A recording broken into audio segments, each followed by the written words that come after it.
Philippe Gattet, bonjour. Vous êtes directeur d'études chez Xerfi.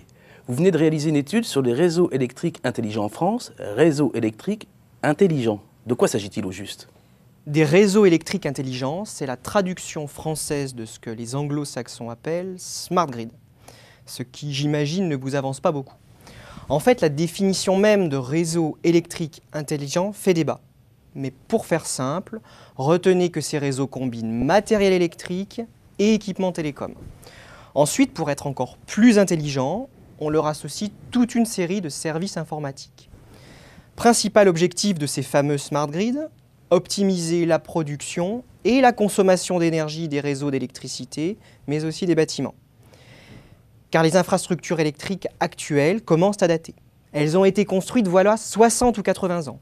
Il faut donc les adapter au nouvel environnement, et en particulier aux énergies renouvelables et aux voitures électriques. La vérité, c'est que pour atteindre ces objectifs de réduction de CO2, la France doit absolument moderniser son réseau électrique de bout en bout. C'est une condition sine qua non, et c'est tout l'intérêt des smart grids.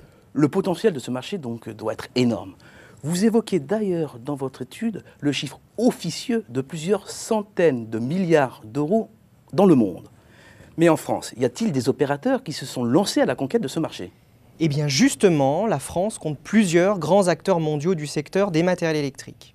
Et ils sont presque tous engagés dans l'aventure des smart grids. Je pense bien sûr à Legrand, mais aussi à Schneider, Alstom. Pour mémoire, rappelons qu'Alstom a racheté Areva TED début 2010. Or, Areva TED a été l'un des précurseurs dans ce domaine. Ces groupes sont tous très offensifs, et pour cause, ces réseaux électriques intelligents sont au cœur de leur métier. Mais ils ne sont pas seuls sur le territoire. Certains groupes étrangers ont des usines en France, c'est le cas de l'allemand Hager ou du suisse ABB.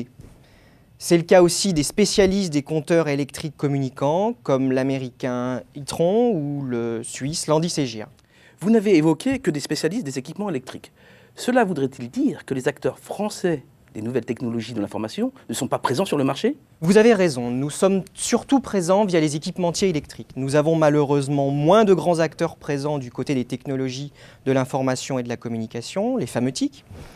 Il faut tout de même évoquer la présence de l'équipementier Alcatel-Lucent ainsi que des groupes de services informatiques comme Atos Origine ou Capgemini. Tous les trois sont engagés dans des programmes expérimentaux en France, mais aussi à l'international.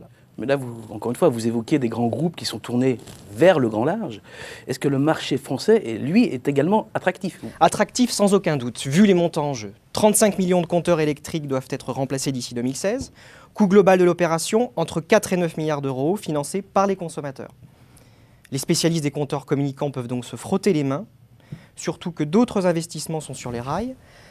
RTE, le gestionnaire du réseau haute tension, va dépenser 5 milliards d'euros d'ici 2012 dans son réseau électrique. Et une partie de ces 5 milliards servira bien sûr à gérer les pics de production. C'est là que les smart grids auront leur carte à jouer. En plus de ces 5 milliards, 1 milliard d'euros sera investi dans le réseau pour répondre au boom des énergies renouvelables. Enfin, le futur développement des voitures électriques nécessitera lui aussi de sérieux investissements. Alors, à vous entendre, la France est un petit peu le paradis des smart grids. Vous insistez pourtant dans votre étude, vous mettez l'accent sur de sérieux freins au développement de ces équipements électriques intelligents. C'est vrai, j'insiste aussi sur les freins au développement, car ils parlent d'eux-mêmes. Premier frein, le coût élevé de ces technologies.